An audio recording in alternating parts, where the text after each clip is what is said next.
Hello, welcome to today's webinar, Resilient PNT for a 5G World, brought to you by GPS World Magazine and our sponsor of the event, Orolia.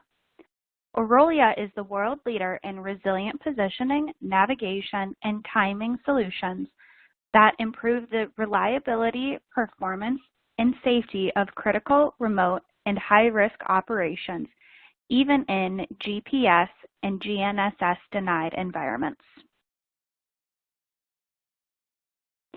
I'm Mackenzie Schoner from North Coast Media, content marketing producer for GPS World Magazine, and I will be the moderator for today's event. Before we get started, I want to let you know that today's webinar will be recorded. You are currently in a listen-only mode. A recording of this webinar will be posted to gpsworld.com/webinars and will also be emailed to you tomorrow. At this time, I would like to acquaint you with the ways you can participate during today's presentation. Please notice the Q&A panel at the left-hand side of your console. If you have a question, type it in the panel's text box, then click Submit to place your question in queue, or you can tweet using hashtag GPSWorldWebinar. We encourage you to ask and enter any questions you may have for our speakers during the presentation. We will address these questions at the end of the presentation during the Q&A portion.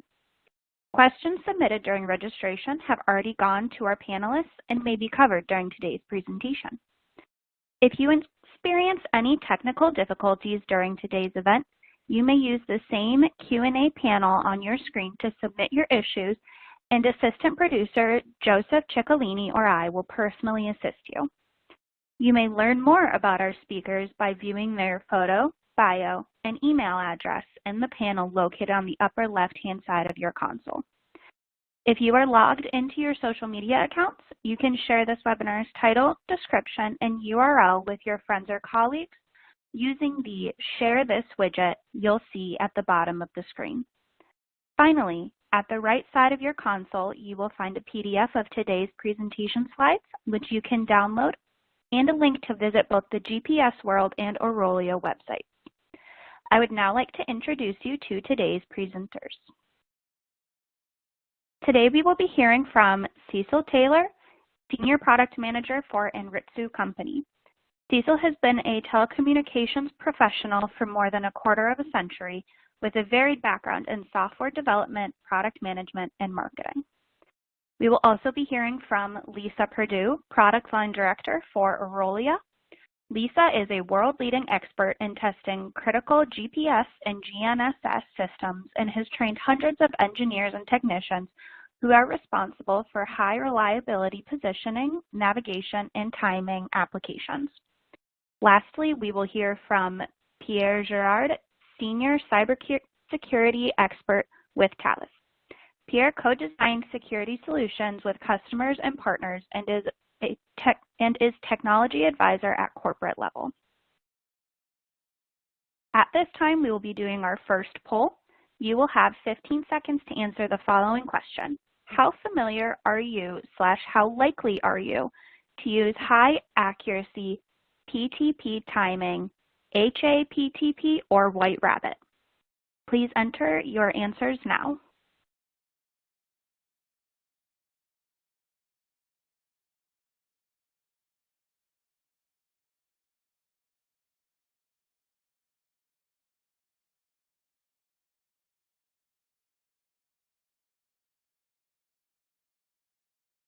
We will now be going to the results. Interesting. All right, at this time, I will be passing over to Lisa Perdue, Product Line Director for Orolia. Lisa, take it away. Hey, thanks, Mackenzie. And thank you everyone for joining me today for this webinar session. I wanted to get started by looking at the 5G infrastructure timing requirements, because they're really not that clear. It's not that easy to just Google what are the timing requirements and then find a definitive answer. They're hidden in all sorts of different standards. The two main ones are the 3GPP standards and the ITU-T, which is the Telecommunications Standardization Sector recommendations. There you'll find all the different requirements for the different parts and pieces of the entire 5G infrastructure. I also wanted to point out that time and phase sync are important for 5G, not just frequency. So if we were having systems that were timed by like sync E or just by frequency signals, now they need to integrate some timing signals as well.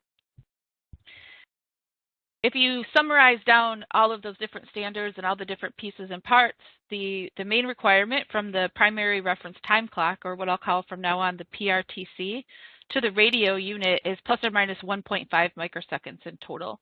And you can see that on the diagram at the bottom, which I found from Ericsson, where they showed the overview of the entire infrastructure and then the different timing requirements for the different pieces. So you can see there's an absolute timing requirement where the plus or minus 1.5 microseconds comes in, but there's also a requirement for relative synchronization within a cluster of radios.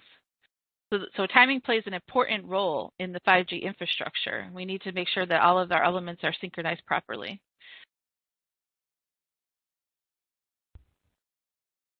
Taking a look at the role of GNSS in 5G infrastructure, you can see that I've really done a general diagram here. There's many different configurations. There's many different places where you can place the GNSS-based PRTC along the infrastructure chain, but usually it's in the core or at the beginning of the chain where you'll have your PRTC, which is typically a PTP grandmaster, and it will contain some type of holdover oscillator, either a crystal oscillator or a Bidium oscillator. We've also seen companies taking it a step further and having a cesium backup. So a cesium is a much more stable clock source that can be used as a backup in case of GNSS loss. So let me talk for a second about what holdover is. So when I'm talking about holdover, this is when there's a loss of the GNSS signal or the GNSS signal has been deemed not valid or no good to be used for this application.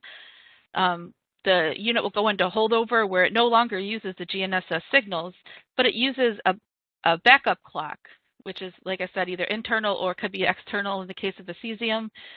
That backup clock is going to provide stable timing in the event of loss of GNSS, but depending on the type of oscillator used, it's only good for a limited amount of time. So we need to make sure that we're using the right oscillators to cover any outages that might be expected.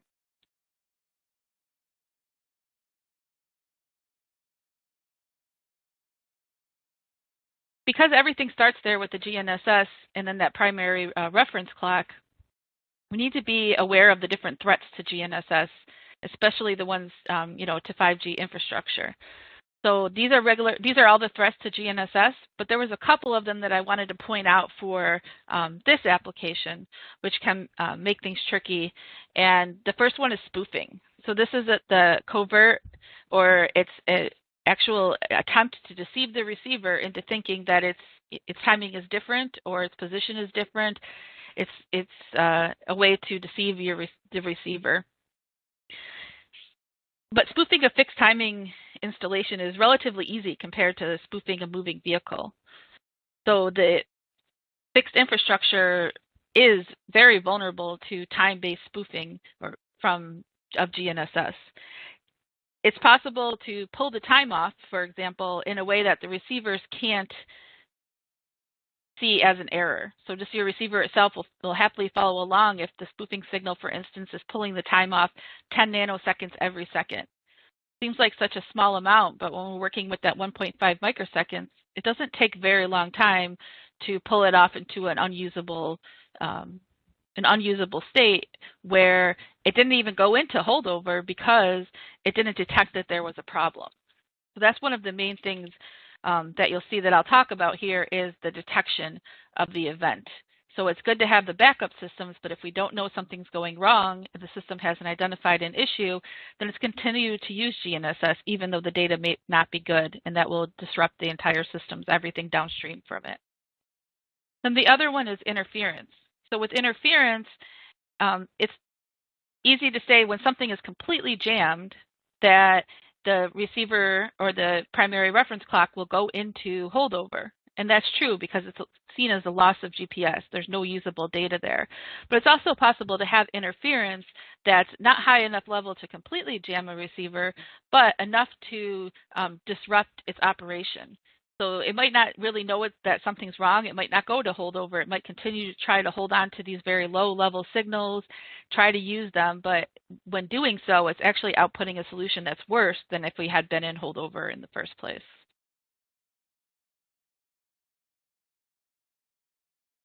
So how do we protect against those kind of threats that I was just mentioning? The first thing that we want to do is start at the antenna level. So there's a couple different ways, a couple different antenna types that we can use. There are what we call horizon blocking antennas, and these are very good and very useful and very effective in fixed timing installations. So what we're doing with this type of antenna is not allowing any signals to come in below a certain elevation into the unit. So if your antenna is on top of a building or high up, it won't be receiving any signals based from the ground or reflections from the ground or interfering signals that are being generated maybe in another building nearby. If it's lower than where the antenna is installed, then we'll block those signals. We'll attenuate those signals so that they don't even get into the system in the first place. There's also the SERPA antennas, or controlled reception pattern antennas, that are widely used in the defense and military markets, but we're also starting to see them used in the commercial markets now too. So GPS Dome is one of them. It's really just a 2-element SERPA, but it can protect against and create a null in the direction of a jammer or interfering signal. So that again, we're protecting the system from that interference even getting into our systems. But the main thing that we want to do, if it is there, is we want to detect it. So that is, one of the very key things is that we have to know something's going wrong before we can do anything about it. So there's different options for that. We have at Orolia an IDM protection suite that's used to detect jamming or spoofing events. So if we detect something, we force the unit into holdover. That way we know that it can run in holdover and keep all of our timing requirements for some amount of time. We're going to use that backup rather than using the questionable GNSS. But in a more general way, the Department of Homeland Security has a whole resources page for this. I put the link there on the bottom, but it is a very good reference place to go when you're starting to learn about these things and investigate what type of solutions might be out there. You'll find 2 best practices documents there, and you'll find the PNT integrity library and an Epsilon algorithm suite. So 2 different things that can be integrated into existing solutions, either by the vendor or even by users, in order to perform this detection step. Right? And both of those are really focused on spoofing, but that protection step is really what we want to make sure, or that detection step, sorry. We want to make sure we can detect the event. So however we're doing it, it's important that we make sure we're looking into that, making sure that we'll be able to detect when something goes wrong. And then, of course, my favorite topic is about testing. So testing GNSS-based 5G devices. So this is a lot about the testing of that reference time clock. So if we have our reference time clock, we can test things with the simulator, like we can detect or create the threats with the simulation, and we can check our detection capability of the device. Does it detect, like I said, that 10 nanosecond per second time pull-off or a variety of others that might be difficult for a receiver on its own to detect? We can check the holdover performance and ensure that we keep our timing accurate within the holdover time that we've planned for. So if we plan for it to take us through an entire day of outage, let's make sure that it really can do that. And let's check the response to interference and our response to spoofing. What actually happens in the system when we have these interference and when we have spoofing? So we can do all of that with GNSS simulation. So it's really important that even though you get a device that has a receiver, it's been tested, you want to know how it's going to react to these different conditions, because it's so important. And then at the bottom here, I mentioned Strike 3. So if you're not familiar with Strike 3, it was a 3-year project that ended in 2019, but what they did was they put different monitoring stations all over the globe, and they monitored for GNSS interference events. And then they characterized those waveforms into the most common. And after they did that, they released a draft report for receiver testing, saying here's the most commonly found interference signals, here's what they look like, and here's how to test for them. So that's one that you can use as a reference in what you should be testing. You can use it, with any GNSS simulator. The Strike 3 waveforms and scenarios, though, are available for our Orolia Skydel simulator. So if you're interested in that, we'll provide those for free. So you can just let us know, and we can get those waveforms and scenarios out to you so you can do this testing. And that's all I had for this topic today. So thank you, everyone. And with that, I'll turn it back over to you, Mackenzie. Thanks, Lisa. For our second poll, the question is, for my precise timing needs, I require this accuracy. You have 15 seconds to answer.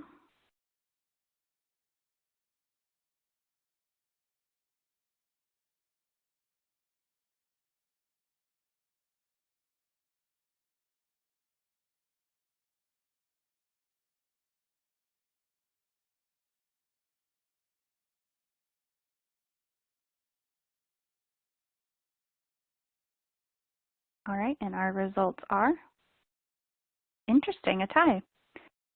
All right, and with that, we will be hearing from Pierre Girard, Senior Security Expert with Thales. Pierre, take it away. Thank you, Mackenzie. So, hello, everybody. So we are talking here today about the 5G network, which will be a very big step in terms of generation compared to 4G, in terms of complexity, and also in terms of capability. But the question that always comes when talking about 5G is, what are the main use cases? What will be the killer app for 5G? So in fact, it's very hard to tell. I mean, I think who has the answer would be rich quickly, but it's very hard to tell. First, it was quite impossible to predict when we were designing the third generation of network, the usage that will be done on mobile phone, for example. So for this network, there is no reason that it will be the same. We don't really know what will happen on this network. However, I will talk about today about my field. So in Thales, we have a business line for automotive. So I will talk about what will be the application in the automotive industry for the 5G network. And I would like to say that the 5G network compared to the old generation has not been designed for with the consumer in mind. Okay, of course you will be able to have the newest iPhone which is 5G capable. Of course, it will be the network when it will be fully deployed will be quicker, so you will have, for example, higher definition video, but all the other features you won't be able to see them. So and it will be more useful for industries like automotive industries than for consumer, apart for the bandwidth, of course. Okay, so let's have a look of 5G in the context of automotive industry.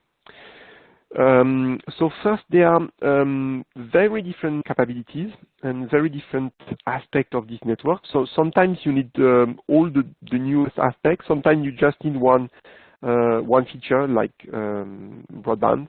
And I will discuss these four aspects that you see there. So first, there is one aspect which is how the network itself is operated and how it's in fact built.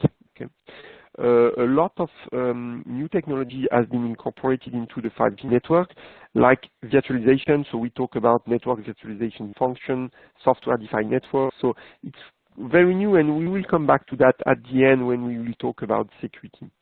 But just for now, concerning the automotive industry is a full world where people like to have their own technologies.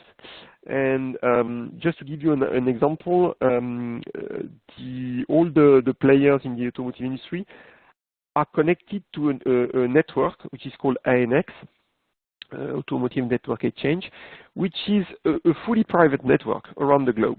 Okay, so just to give you an idea of how they are thinking, they just think in their own world.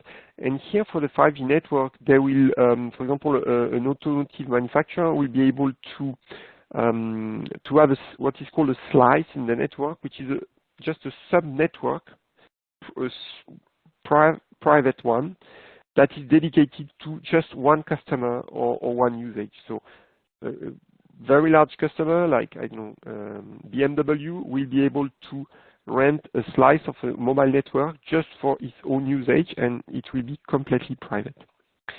Concerning the second aspect, of course, there will be enhanced broadband,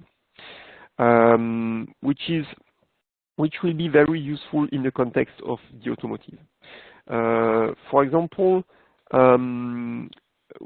the video stream that could be collected from a car will be useful to create a detailed map, or to offer new services like collecting video stream from a car. Will be able to build a real-time cartography of what are the parking spots available in a town. Of course, this kind of application where you need real-time video streaming, you need really a huge bandwidth.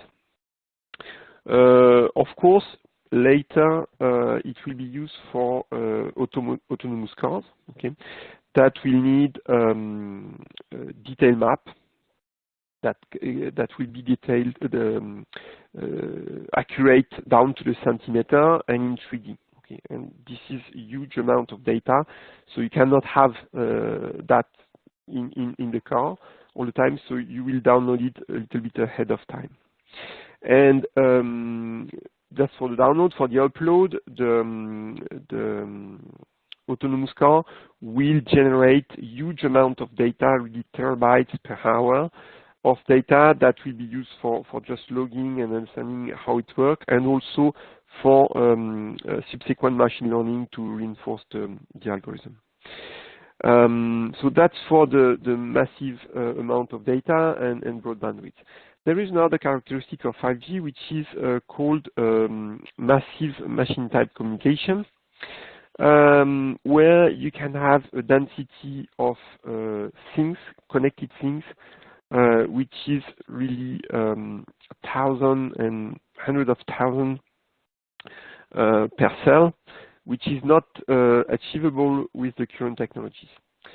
Of course, for car, it's not useful, but for the automotive industry, it is. If you think about a factory, a car factory, highly automatized one, you have really thousands and thousands of things, of parts that will be put into the car, of tooling, of machine, of robots, that could be connected. And right now, the technology they have for wireless communication, like Wi-Fi, is not really good enough for their industry environment. And so now there are new factories built, like there is one in Germany built by Daimler, that connect everything in the factory with 5G. And like down to each screwdriver, it will be connected and track in real time into the factory. Okay, and of course it will allow really high density of connectivity, but also very low power consumption. Like if you have tools, you don't want them to have a big battery or to charge them very often. So the power consumption will be also very low. So that's for the massive IoT part. And finally, there is a part which is called ultra-reliable, low-latency communication. Okay, and this will be very useful once again for autonomous car that will need reliable communication. And here we are talking about really autonomous car, where there is no driver, even no steering wheel, where you need to be connected 100% of the time and to be reliably connected. And even if you have a problem with this car, someone will be able to take remotely control of the car and drive it back. Okay, and to do that, you need a very low latency. Otherwise, you will turn the steering wheel in the remote area, and then there will be too much time before the action takes on the car, and you will crash it. So, or you will have to drive very, very slowly, like you drive a rover on Mars because of the latency. Okay. So this is for the main characteristic of the network, and there is one additional one which is not quite well known, which is direct communication between the vehicle. Okay, so this is derived from an earlier technology from 4G and even 3G, which was called device-to-device communication. So this was not widely implemented, but it was a kind of push-to-talk communication where the communication does not go through a cell tower, but is going directly from a vehicle to a vehicle or from a vehicle to an infrastructure. So it allows to set up communication even when you are out of the cell coverage. Okay, if you are in the middle of nowhere, even if there is no cellular coverage, then you can still communicate between the vehicle and between the infrastructure and the vehicle. So what are the main use cases for that? Between the vehicle, it's mainly for anti-collision, so trying to avoid crash between vehicles. So for that, the car will broadcast their positioning and speed and acceleration 10 times per second. So with very accurate positioning and timing, so that the other vehicles are able to build a model of the surrounding and detect if there is a collision course. And between the cars and the infrastructure, you have use cases like signal phase and timing, so the traffic light will communicate to the vehicle when they will turn green or red, so that you can adjust your speed. Or you can broadcast things that like ongoing traffic jam or accident ahead or things like this. And of course, you will have also communication with the pedestrian that will also have 5G device in their pocket, okay, to avoid collision or accident with a pedestrian. And finally, there is one link that is possible, which is the classical one, the link that you know, which is the cellular one.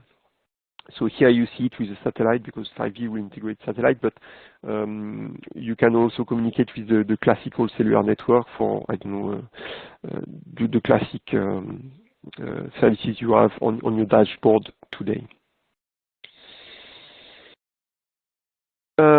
Of course, offering all those new services, this new complex network is a challenge in terms of security, and this is what Thales is working on. So we are working on car automotive security, and of course, within that area, on 5G security as well. So as the network is much more complex, integrating a lot of different building blocks that are often virtualized, security is very important and key in this new complex network. So the first point is to have authentication between all the elements of the network, mutual authentication. So of course, you all know the SIM card that you had in your mobile phone, which is meant to authenticate the user to the network. But all the different elements of the network will integrate such kind of secure elements. So it could be the equivalent of a SIM, which is soldered, I don't know, inside the antenna, base station, or it could be a bigger SIM card, which is called HSM, Hardware Security Module, which is a rackable big smart card that is able to store key, perform cryptographic operation, so that the different elements of the network could authenticate one another. And once you have this authentication, you can deploy other security functions like encryption to protect data that we call at rest. Okay, when you have a server or database, you can encrypt and protect them in terms of integrity, and you can also protect the data when it's moving across the network, okay, so when it's in motion, and then you can encrypt once again and protect the integrity of the data that is moving across the network. Finally, in this complex environment, it's good to design the security, but it's also better to test it. So we provide, for example, in this area, services like penetration testing or consulting services to design and not only test from time to time with penetration testing, but also to constantly detect problem and make some evolution on the network to correct them. So like we can monitor in real time if and detect ongoing attack and react to those attacks. Okay, so sorry for the. So to conclude, 5G is a very complex and new network offering many different capabilities. Depending on your area, you don't need all of them. For the automotive industry, most of them will be used. It's, of course, an opportunity, but it's also a risk in terms of security. So we are working to protect them, and it will be a challenge for the years ahead. Okay, that's all for today. So back to you, Mackenzie. Thank you so much. That was great. For our last poll, the question is, if a GPS weather reporting service was available, what would you do? You have 15 seconds to answer.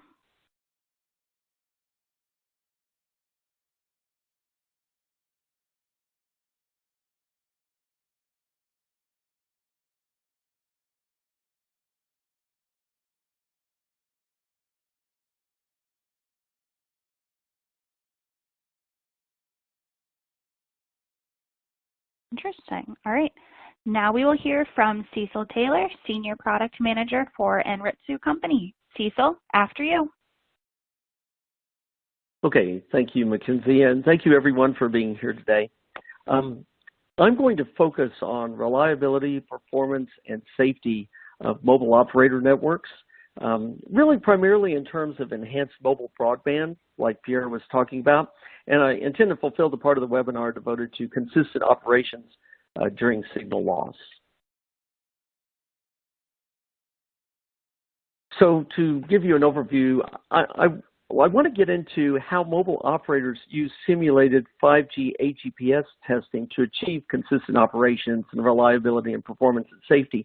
But first I want to start with how they generally use simulated testing and why, and then we'll move on to the specifics of AGPS testing and wrap up with a brief look at the future.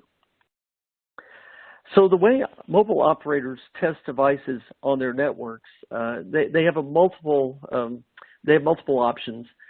First is field testing using a live network. This has its difficulties, though, as we'll see. An interoperability lab where they bring network equipment and devices together and just try it all together. But what's really popular is also simulated environments, either using standard or carrier-specific testing. Now, there are different groups that offer standard testing or definition of tests that people can use. GCF and PTCRB are two of the big ones in our industry, but there's a slew of others, some of which are shown here. What I want to focus more on is on carrier-specific or carrier acceptance testing in this particular presentation. So why do mobile operators use carrier acceptance testing? Well, especially because it's very expensive to run a CAT program and coordinate an operator's testing ecosystem of chipsets, devices, and test houses. One operator vice president once told me he is always trying to kill the carrier acceptance program due to expense, but the benefits outweigh the expense. And you typically see CAT programs in very competitive markets where customers have options and aren't afraid to use them. So the first reason is switching risk as a result. Customer perception often when a phone goes haywire is that it's a network issue, so they complain to the carrier. And also, if you think about it, it's less difficult for them to switch carriers than maybe to switch out their phone. So it falls on the carrier to have the quality of the network and ensure the devices have quality. Lower support costs. It's really difficult to reproduce field problems. I was in a role before. I used to sell to operator support teams that track down problems, and it is like finding a needle in a haystack on a live network to know what really happened, what really went wrong. So it's very difficult, very costly. Operators want to avoid that if possible. Customer satisfaction can attract new customers because people compare. They talk about their phones, they talk about their networks and how their phones perform on those networks. And so high satisfaction can attract new customers in competitive markets. And then confident branding of devices. Usually network operators will have devices that they sell through their stores. In the U.S., it's the primary way that people buy phones, actually.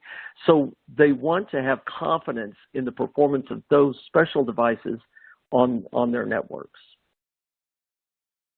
Now, the devices actually don't like to have to do extra work for the carriers, but there are some benefits that they accrue from it. One is they're allowed to use the mobile on the network. It's a requirement that they go through this. So unless they get some special waiver, they have to do it. They also have the branding opportunity. If they want to work closely with the carrier and they want to sell through their stores, then they want to go through the more rigorous testing. And they also have higher quality and lower support costs as a result. I want to talk now about how carriers have different philosophies for what to test in their simulator testing. Some will mainly use standards-based testing, but then they'll add some cases that are unique to their particular network, maybe the particular frequencies they use. Some focus on problem areas. They're expert enough, veteran enough, that they know where the problem areas are with devices in their network, and they craft tests that are focused only on those problem areas. Some problems are difficult to reproduce, so these carriers usually find problems in the field or interop lab, but then they bring them back in to the simulator environment to try to reproduce them and have tests for those. And then some carriers actually test the total network requirements. They don't use standards testing so much. They will use the field and interop testing, but they want to simulate everything in the lab before it goes out the door. So how do network simulators work? Well, if you take, for example, our Anritsu 7834NR system for 5G, it's very similar to other simulators in the market, that it has a layered approach that loosely matches the network layers. So handling the RF protocol and core network layers with then test scripts running atop the simulation. Now, there's a big difference between simulator and live networks because the live network wants to work perfectly. In the simulator, as we're simulating the network to the device, we want the ability to create errors. We need specialized equipment to do that. We need a way to manipulate signals down at a micro level to create the conditions to where we know that a device that goes out can recover on a network. This is part of the reliability and performance I mentioned earlier to ensure consistent operation. Now, we can create errors and disruptions not only at the RF layer, but also in the protocol layers. At the network layer, core network layer, we typically do just enough to simulate everything. Maybe we don't implement all of IMS, just enough of the stack to enable the tests. So anything kind of the core network layer tends to be a little lighter in its weight. Also, data traffic, instead of a high variety of different kinds of data traffic, most of the time we'll use CAN data rather than variable data. I know a lot of people on here are very familiar with satellite. I know some of you are not. So I wanted to mention just for a moment, what is a GPS? What is assisted GPS? And of course, these kinds of things also apply to other global navigation satellite systems, but I'm I'll always be using GPS as the example.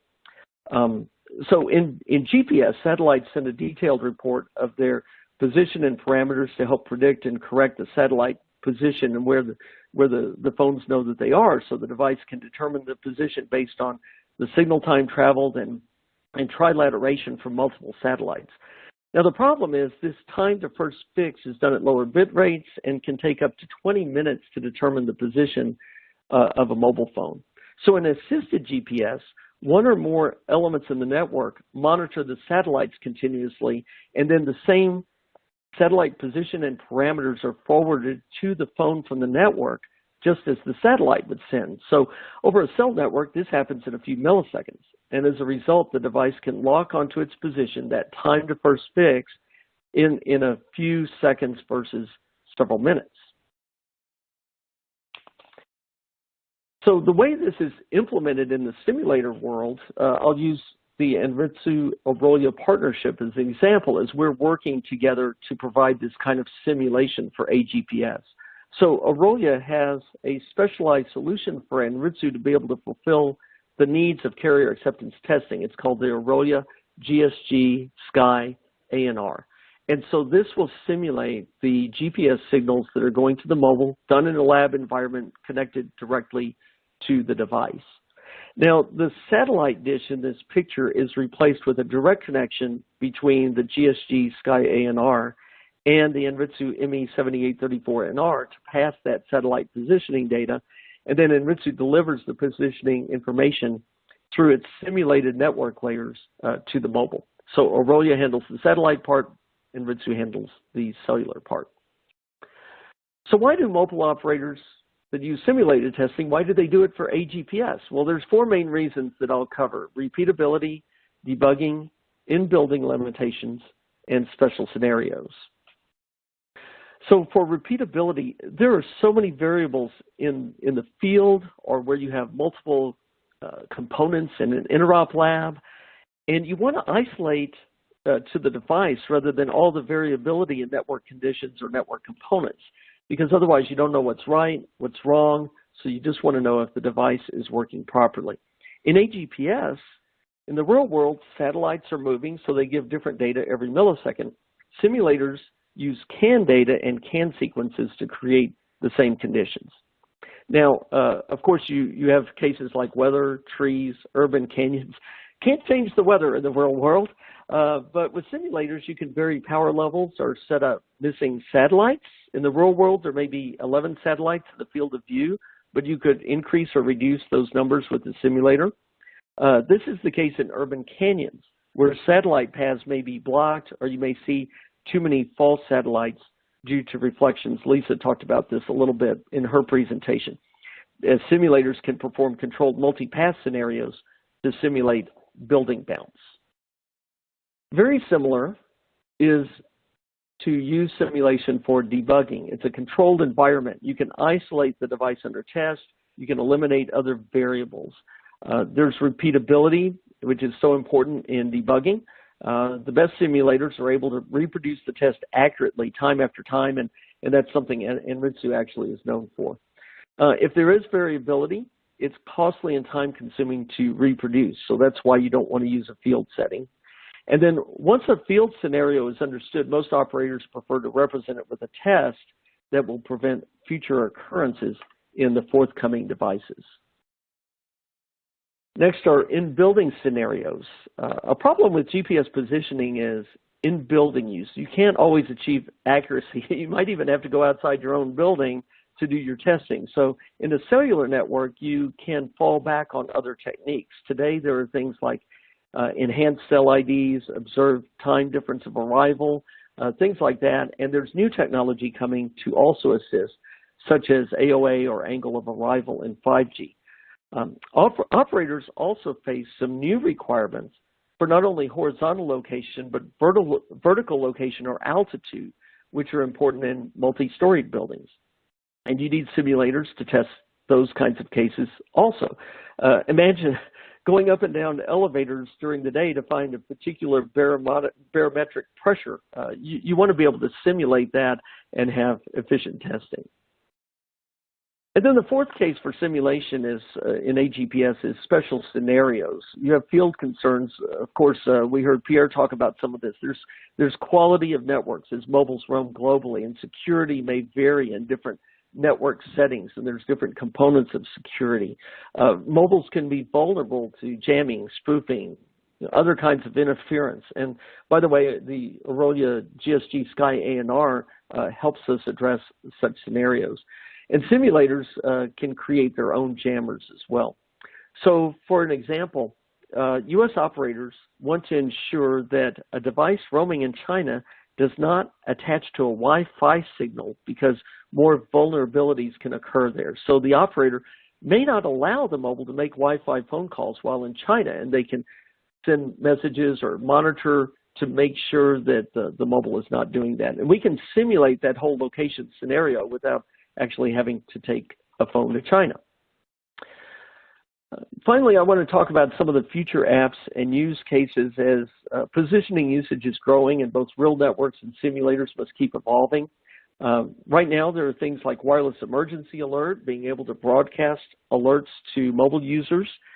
This is paired with geofencing, which is broadcasting within a perimeter or boundary. So mobile game apps may use this. Another example, in the U.S., there are Amber Alerts for missing children. So those are only broadcast within the range where the perpetrator might be expected. And then vehicle synchronization and tracking. Pierre talked about this a lot, and there's also fleet tracking as well. There was a case in Europe where truck drivers were actually fired from their company due to inaccurate data of how the fleet was managed and where they were traveling.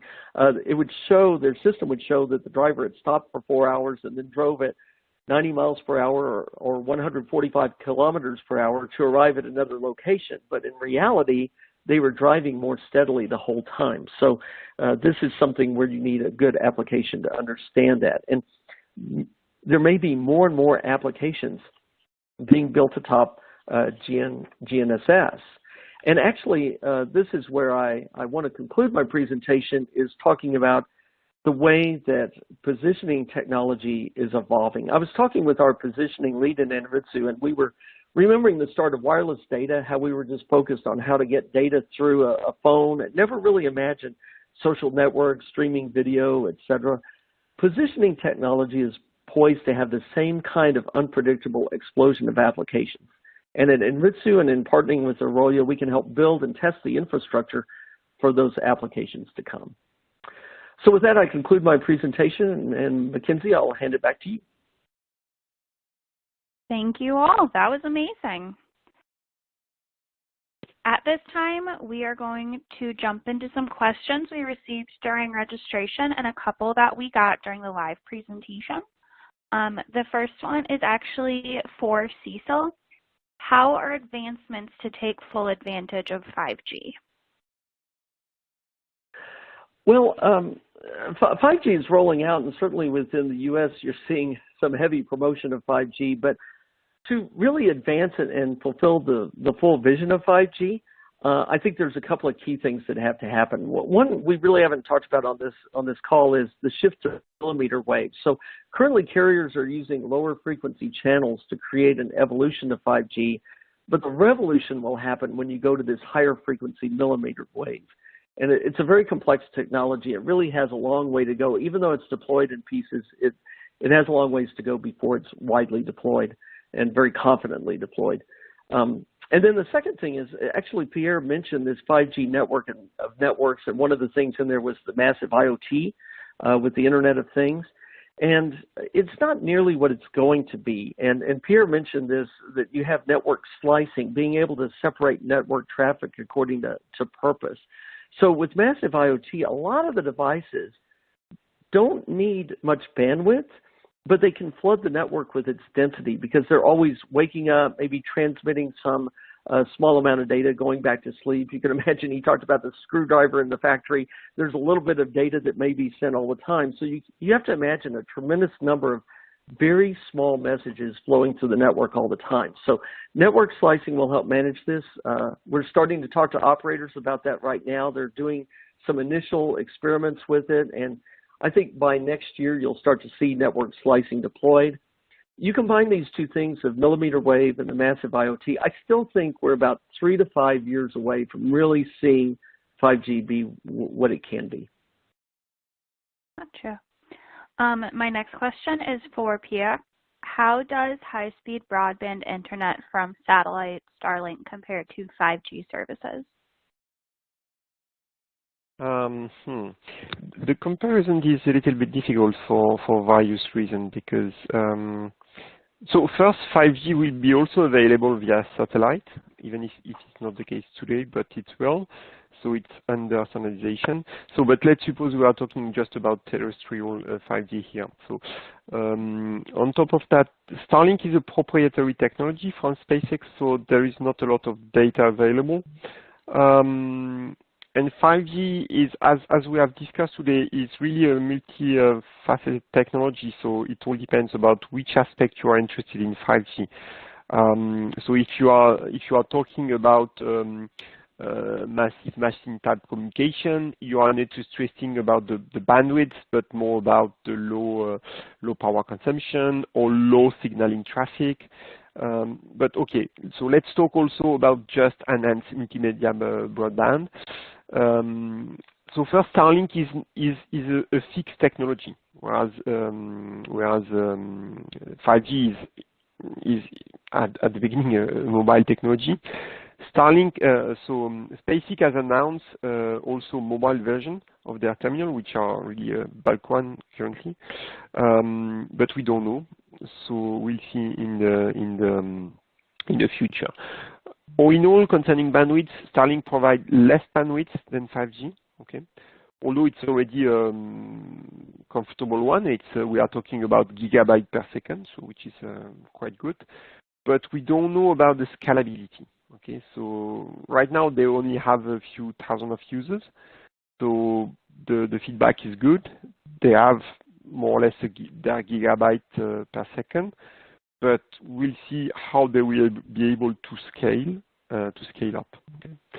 Whereas 5G is redesigned for massive amount of device, a massive density in a cell.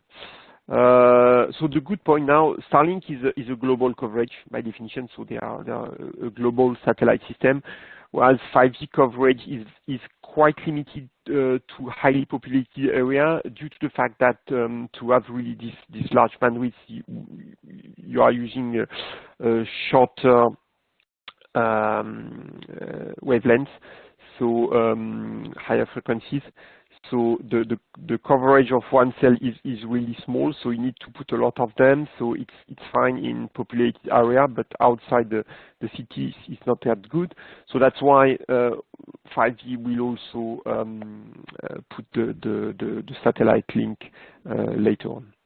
So all in all, I think that they will add what is missing on one side and another, but ultimately Starlink will remain a proprietary technology. Whereas you have 5G as really open ecosystem with hundreds of companies, hundreds of partners working on it. So that's what I can say today about both technology. Great. All right, my next question is for Lisa. What are the biggest PNT resiliency challenges for 5G? Yeah, I think that the biggest challenge, just like it is for everywhere, is first awareness. Just that GNSS devices are vulnerable. So that is a big problem that a lot of people just make an assumption that, oh, it's on GPS, it's going to work. They're not aware of the vulnerabilities. So just getting that awareness out there. And then this next biggest hurdle will be cost. So there's a lot of technologies out there, but a lot of them are paid. We don't see that people are really just jumping on the paid services.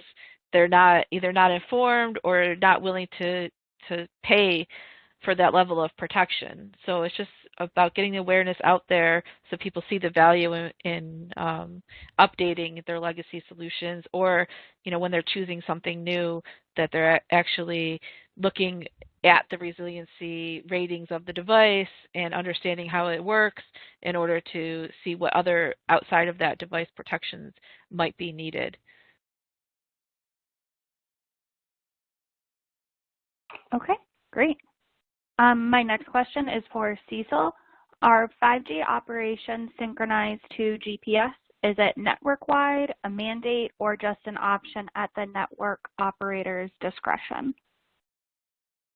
I would say it's definitely a mandate. Well, I mean, there's business cases like I showed before, but definitely a mandate. There's regulatory bodies that have requirements that drive the solution. So it doesn't necessarily have to be a GPS solution, but they need a solution to fulfill the mandate. So I'm more familiar with the U.S. requirements. In recent years, networks have had to assure 50-meter horizontal location accuracy for 40% of their network E911 calls.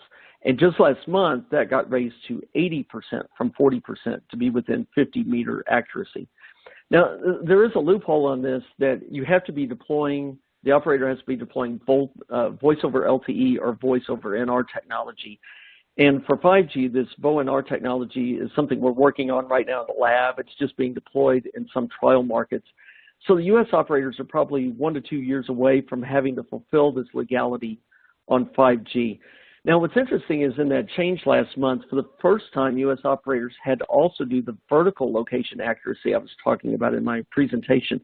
So you can either do that with the vertical location techniques like barometric pressure that I was describing earlier, and with those you have to get within 3 meters of altitude 80% of the time on the wireless E911 calls. But they do provide for an option that if dispatchers can identify the location vertically from a message from the phone, such as room number or floor number on 25% of the calls, that's okay too. So I would say it's a mandate. It's because of what the requirement is, and it's happening, and we're going to see a lot of advancements in the next couple of years for E911. Great. We have time for one more question. This one is for Pierre. How can one simulate different types of attacks? So the first thing to know is that you cannot simulate all of them. So it's really a very hard task to think in advance of which kind of attack will be devised by hackers. So of course you can simulate some of them, and we have been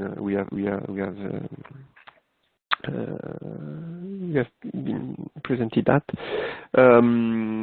Now there are some advanced techniques to simulate attacks in a more evolved way, let's say.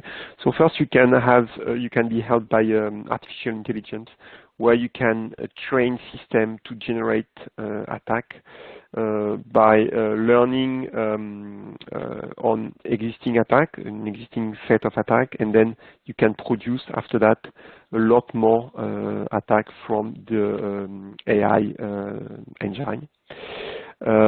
That's one way to, let's say, extend the range of simulation.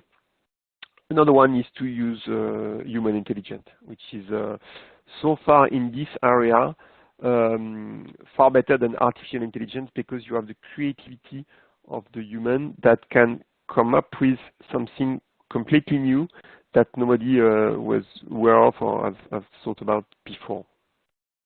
So that's my take of that. Great. Okay. All right.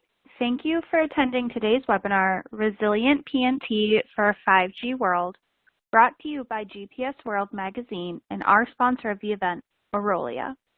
If you have any additional questions for myself or for our speakers, you can reach out to us directly via the email addresses you see currently on the slide. The resources panel houses a PDF of today's presentation slides, which you can download. To access this panel, if it is not currently visible, click the green icon at the far right end of the toolbar at the bottom of your screen.